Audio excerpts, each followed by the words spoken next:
हम होंगे कामयाब एक दिन।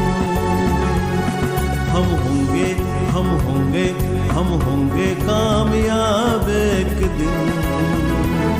हम होंगे हम होंगे हम होंगे कामयाब एक दिन। हो मन में है विश्वास, पूरा है विश्वास, मन में है विश्वास, पूरा है विश्वास। हम होंगे। जो शब्द है वो वाकई बहुत खूबसूरत, ये भाषा में जो शब्द को एक सुंदरता रहती है, वो उर्दू भाषा में अपने को मिलती है। सही है ना? सभी प्रायव्हेट स्कूल से शिक्षण परिषदेला सुरुवात होईल। मंचावर आता इथं माणसं बसलेली आहे। देशपांडे सर यांची ओळख म्हणजे मंडळावरती काम करतात, राज्य पुरस्कार प्राप्त शिक्षक आहेत ते। या माझ्या कारकिर्दीला जहाँ से मैं शुरुआत किया परंतु में जब आया मैं एज ए एक्सटेंशन ऑफिसर बोल के तभी से मेरे साथ में रहने वाले युसुफ एजाज सर पहिल्यांदा खाजगी शाळांच्या शिक्षकांशी कम्युनिकेट करते मला असं वाटतं। आणि संख्या लेडीजची खूप आहे, शिक्षक महिलांची संख्या खूप आहे। मुळात थोडासा एक सुरुवातीचा प्रश्न मी तोच विचारतो।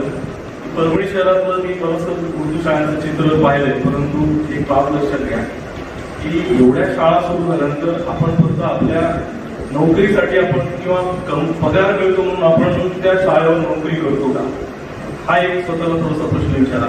कारण तुमच्या शाळेमध्ये जी मुलं आहेत इयत्ता पहिलीपासून जिथपर्यंत आहे 7वी पर्यंत मुली जो बच्चे असतील दादा आहेत, मग त्यांना आपण त्या पद्धतीचं शिक्षण देतोय का, हा एक महत्वाचा प्रश्न आहे। आपण बघितलं की मागच्या या 2 वर्षाच्या काळामध्ये डुप्लिकेशनवर काम केलं आपण, म्हणजे एक आपण इतकी भांडाभांड करतो एकमेकांशी, एका शाळेचं दुसऱ्या शाळेची, की हा मुलगा आता माझ्या शाळेत शिकतोय त्याचं नाव 2-3 जागी दिसतंय। मग हा प्रकार थोडासा लक्षात घ्या, ही बाब लक्षात घ्या की याचं कुठेतरी आपण भांडवल करतोय का, असं होऊ नये। मला अजूनही डुप्लिकेशनचा आकडा जवळपास 1500चा आकडा आपल्या युवार्थीमध्ये आहे। मुद्दा लक्षात घ्या की ज्या मुलांसाठी आपण काम करणार आहोत तो मुलगा 2-3 शाळेमध्ये असू शकतो का, त्या मुलाला आपण टीचिंग करू शकतो का, त्याच्या क्षमता ज्या आपण शिक्षण परिषदेच्या माध्यमातून ज्या क्षमता विकसित करायच्या त्या क्षमता विकसित करू शकतो का। काही मुलं मी बघतोय की त्या तांदळासाठी गणवेशासाठी तो प्रकार पण आहे, प्रवेश गरीब पालक आहेत त्या शिक्षकाचा ऐकतं, ही बाब लक्षात घ्या। त्याची म्हणजे मेंटल आपण काय म्हणतो चाइल्ड सायकोलॉजी देखील आपल्याला माहिती पाहिजे मला असं या ठिकाणी वाटतं। तर या सगळ्या गोष्टींचा विचार करून आपण या शिक्षण परिषदेच्या माध्यमातून आपले जे एक्सपर्ट्स आहेत आपल्याला या ठिकाणी संवाद साधणार आहेत त्या विषयाच्या बाबतीमध्ये बोलणार आहे की जे न्यू एज्युकेशन पॉलिसी आहे 2022 मध्ये जी न्यू एज्युकेशन पॉलिसी ठरवली आहे, किती जणांना थोडं हा शब्द तरी माहिती आहे, मलाही सगळं माहिती आहे। न्यू एज्युकेशन पॉलिसी मध्ये कोणी नाही पडी, लेकिन सुना आहे का कधी नवीन शैक्षणिक धोरण आपण ऐकलंय का, त्याच्यातल्या काही गोष्टी माहीत आहेत का। म्हणून म्हणतो की पुढे शासन निर्णय असतील किंवा त्या पॉलिसीमध्ये त्या धोरणामध्ये काय दिलेलं आहे, काय दिलेलं आहे, काय बदल होणार आहे, सगळं न झालं परंतु आपल्याला जेवढं कामाचं आहे जितना अपने लिए काम का है उतना पूरी पढ़ते रहो, जिसका जो युटिलायझेशन ज्याचा उपयोग त्याला तुम्हाला आपल्या शाळेमध्ये आपल्या लेकरांसाठी आपल्या शाळेतल्या विद्यार्थ्यांसाठी करता येईल।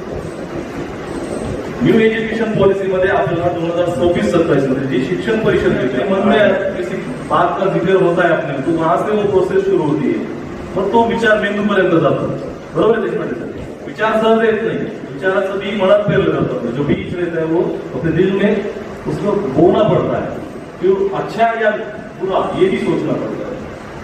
तो अच्छे बीज अपने दिल में अगर अपन बोएंगे बुझवणे म्हणतो तर तिथं विचारायला सुरुवात होती। मला आणि विचार जो है वो अपने विधायक होना चाहिए, आपल्यासाठी आपल्या लेकरांसाठी आपल्या समाजासाठी। जो समाज में हम रहते हैं वो अपनी रिस्पॉन्सिबिलिटी की हम कुछ तो भी देना लगता है, कोणत्या माध्यमातून द्यायचंय आपल्याला, तर तुमच्या देशाची पिढी आहे, बरोबर आहे, मागे देशाची पिढी घडवण्याचं काम कोण करतं, शिक्षक। यात काही वाद आहे का,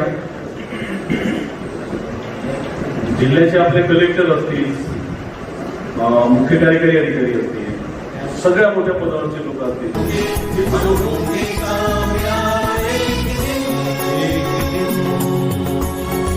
मोठी जबाबदारी माझ्याकडे सोपवलेली आहे ती अशी आहे की ही परिषद आहे. या परिषदेमध्ये मी एकट्यानं बोलायचं नाहीये.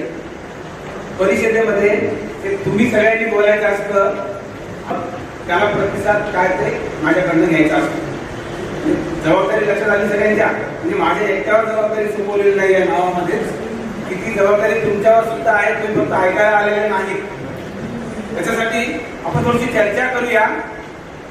तुमच्या सगळ्यांच्या ज्या शाळा आहेत त्या शाळांमध्ये शिकणाऱ्या विद्यार्थ्यांच्या स्तराचा तुम्ही सगळ्यांनी थोडा का होत नाही अभ्यास केलाय का? त्याचं उत्तर होकारार्थी किंवा नकारार्थी सांगा. हो, सगळ्यांचं उत्तर होकारार्थी असणार आहे. हा अभ्यास करत असताना मला असं वाटतं की 2 पद्धतीनं अभ्यास व्हावा. ती पहिली पद्धत आहे ती म्हणजे उर्दू माध्यमातून ज्या वरिष्ठ स्तरातील शाळा आहेत त्या, आणि आपण जे थोडेफार स्वतःला कनिष्ठ स्तरातले समजतो, खरं तर आपण अजिबात कनिष्ठ स्तरातले नाही, पण का कोण झाले माहित नाही. आत्मविश्वास आपला तिथे थोडसा मार खातोय काय मला माहित नाही, परंतु असं आपण समजतो की आमचे मुलं हे स्लम एरियातले आहेत, आमच्या मुलांना तिथपर्यंत आम्हाला नेता येणार नाही. तर या दृष्टीनं तुम्ही विचार करत असताना, विद्यार्थ्यांचा स्तर लक्षात घेत असताना असं पाहिलंय का की उर्दू माध्यमाच्या त्या शाळा आणि उर्दू माध्यमाच्या ह्या शाळा, या शाळांच्या विद्यार्थ्यांच्या स्तरामध्ये म्हणजे प्रगती या शैक्षणिक प्रगती या थोडस स्तराच्या दृष्टीने विचार केलाय का? तर उत्तर सांगायचं हो नाही. म्हणजे 2 स्तर तुम्ही एकाच भाषेतले, एकाच समाजातले केलेले आहेत. आता मी थोडंसं आणखी त्याच्या पुढे जाऊन सांगणार आहे. हा जो अभ्यास व्हावा ना, मला अपेक्षित असं आहे की मराठी माध्यमाचे विद्यार्थी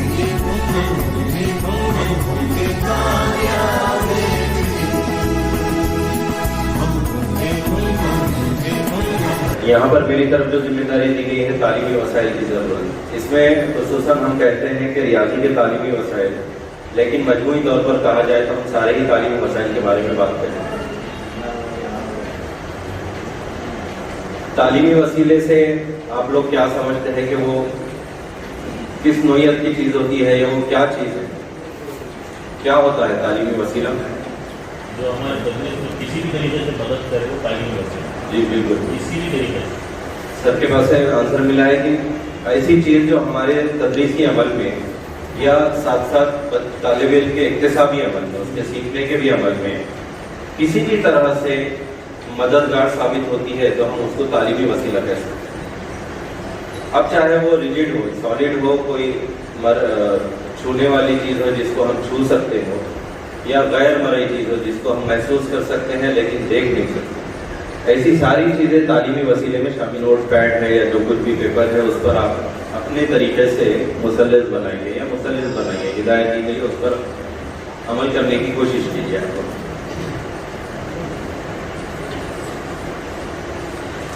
तालीमी वसीले की नोयत, उसकी अहमियत, उसकी ज़रूरत पर हम डिस्कस करेंगे, लेकिन हम सबसे पहले प्रोसेस में आ जाते हैं.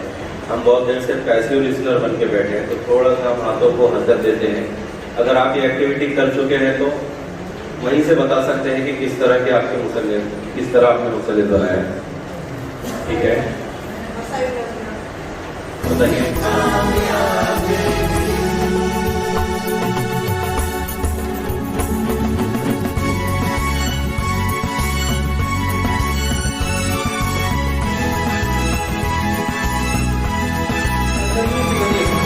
सरगर्मियों के जरिए से जो बच्चों से काम करवाया जाएगा वो काफ़ी मौसम है. जैसा कि इससे पहले भी सेशन में हमने सुने कि दर्स व तदरीस के अमल में तालीमी वसाइल की जो अहमियत है इससे हम बखूबी वाकिफ़ है कि मकासद के हुसूल के लिए तालीमी वसाइल काफ़ी अहमियत रखते हैं. उसी तरह काफ़ी माहिर का इस बात पर इत्तेफाक है कि सरगर्मियों के जरिए से जो तालीम कराई जाएगी, सरगर्मियों के जरिए से जो आप अमल कराएंगे वो बच्चों के लिए काफ़ी देर पा होगा.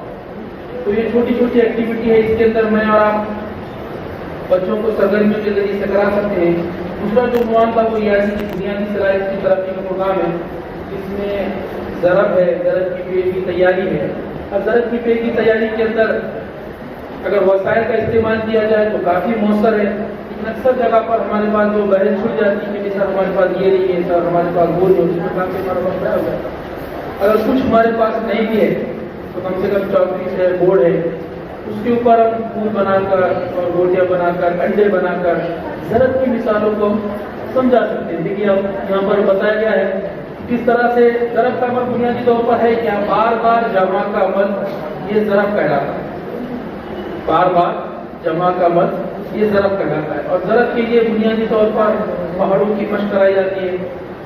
تو ہمارے پاس پہاڑوں کے مسئلے میں ہوتا ہے ایسا کہ بچوں کو پہاڑے رٹا دیتے ہیں اور پہاڑے کا جو کنسیپٹ ہے، پہاڑے کا جو تصور ہے وہ ہم بچوں کو نہیں سمجھا پاتے.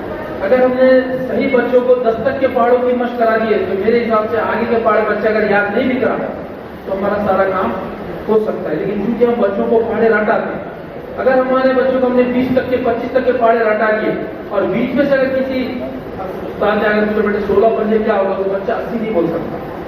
اس کی وجہ یہ کہ بچے نے پہاڑے رٹا ہوا، بچے نے پہاڑوں کو سمجھا نہیں. اگر بچہ پہاڑے کو سمجھ کر سکتا